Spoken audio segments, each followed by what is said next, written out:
So of course it's very early days with the ROG Ally, but here are some games that I've enjoyed playing a few hours in so far, and also some games that I can't wait to play as well. One of the very first games that I really wanted to play is High on Life. This is a game that I've played a little bit on my GPD Win Max, and it's not one that I've got to play on my Steam Deck yet because I own it through the Xbox PC Game Pass and not through Steam, and I was a cheapskate and didn't want to buy it twice. Using the ROG Ally, because it has Windows, you can download those sorts of Game Pass games and just get playing without any interference. High on Life was the first game that made me go, wow, at the screen quality of the ROG Ally. It really is above and beyond, and because this game is such a vibrant, colourful game, it really does show off how gorgeous the screen is and how immersive it is to play. If you haven't heard of the game, it's very much not family friendly.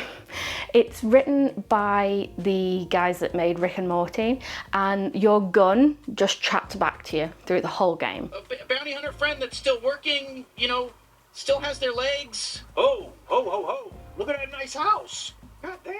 Where'd that come from? It's a great house. Hurls insults at you, shouts at you if you get lost, tells you what to do. It's very, very funny, and it's a good shoot 'em up, but it is quite rude. So definitely I do recommend this game. It's loads of fun. It looks gorgeous on the Ally, and it's not the most power intensive game in the world, so it's not too bad for battery life. Just make sure you're playing with headphones if you're in public. Gears 5.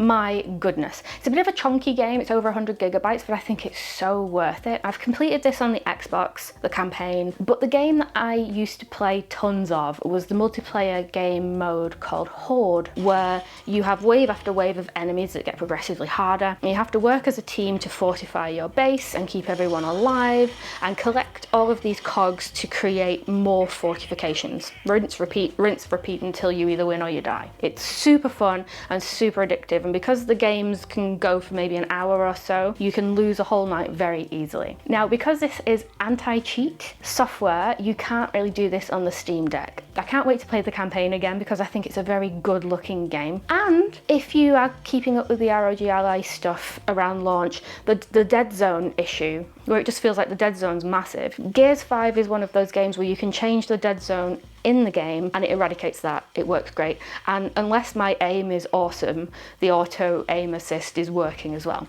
So it's a really fun game, even at launch with the ROG Ally. Cyberpunk. I've started playing this game on the Steam Deck and now I'm playing it on the Ally, and honestly it runs really well on the Steam Deck. I was really impressed, and you can get a good amount of battery life out of it. This experience is only elevated on the Ally, and the screen, it is night and day. I keep banging on about the screen, but you really do have to see it to sort of understand. Seeing all this vibrant cyberpunk world on the Ally screen with all of its extra colour rendition is a very nice experience. It runs very well. I've seen people online even have like the ray tracing on and stuff, so it runs exceptionally well on the Ally, and it's just a really good fun game. I'm enjoying it a lot. It's kind of like Metal Gear Solid, Grand Theft Auto had a baby in cyberpunk world.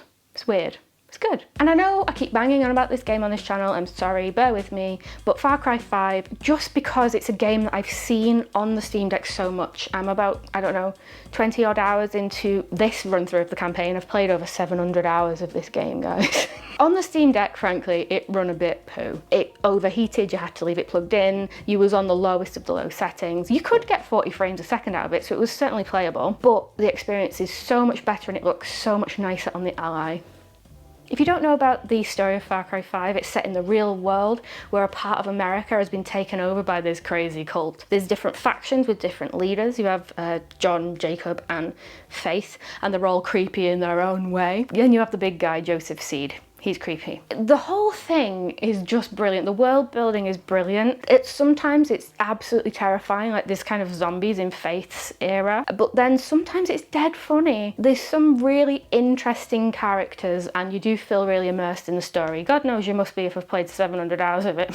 And then of course, Tony Hawk's Remastered. This is an Epic Games game, so it's one of those that just plays without any faff on the Ally versus the Steam Deck. I was kind of forced to play it on my GPD Win Max in the past, and it's good because, you know, you can have it like in a desktop experience and play multiplayer quite easily on that device, but it looks 10 times better on the Ally, plays 10 times better on the Ally, and I can still connect Bluetooth controllers and play horse and kick someone's backside when we're out and about. It's a franchise that I've just grown up with, and it's just one of these that ends up on all of my devices if it's capable of running it. I love the Tony Hawk's games, and I love how modular it is. Like, you can pick it up and be like, I just want to get the tape, or I just want to get the high score on this level, and I'll put it down. It's not something that you have to sit and play for hours and hours and hours. It's just something you can chip away at. And the soundtrack is awesome, though I don't think I can play it on here without getting a copyright strike, so you're just gonna have to take my word for it.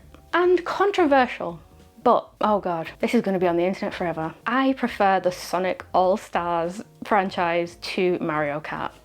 I'm sorry, they're both good. They're both good. I just grew up playing Sonic, and that's the game that I had on my DS. That's the game that I was obsessed with, and I just like it a lot. I'm sorry. And it looks bloody beautiful on the Ally. It just plays like a dream, as you would hope, because it's not a very power hungry game, but the colours are gorgeous, it's really immersive, and it's a great one to pick up if you can find it at a good price. On my replay list, in my first person shooteriness, I've got Titanfall 2. I have completed that moons ago on the Xbox, but it's kind of got a little bit of a resurgence now because everyone's realised it plays so well on the handheld devices, so I'm excited to go through that campaign. And then Rage 2. This was a universally panned game, and for good reason, but I found quite a lot of charm and humour within the campaign, and I thought the world, while it was quite empty and not overly realistic, was gorgeous in terms of the colours, and I do think it's going to play great on the Ally. Getting it to play on the Steam Deck was a right old pain in the backside. You had to go into desktop mode, open the game for the first time in windowed mode, close it, add it to Steam, go back to gaming mode, and then it would play. Always with the tinkering on the Steam Deck. I love it. I love it, but there is just something to be said for play, and it plays. And then for my to play for the first time, again, this is going to be on the internet forever, feel free to disown me, but I've never played No Man's Sky before, and I've never played the Spider-Man remastered game. So I've got both of them. I found them on a good deal on Steam, and I've got them both downloaded, and I can't wait to play those for the first time on the Ally. What games have you played so far if you have the Ally, or what are you looking forward to play if it's on your to-buy list? And watch my Ally versus Steam Deck next, where I throw my devices all around the place for your entertainment.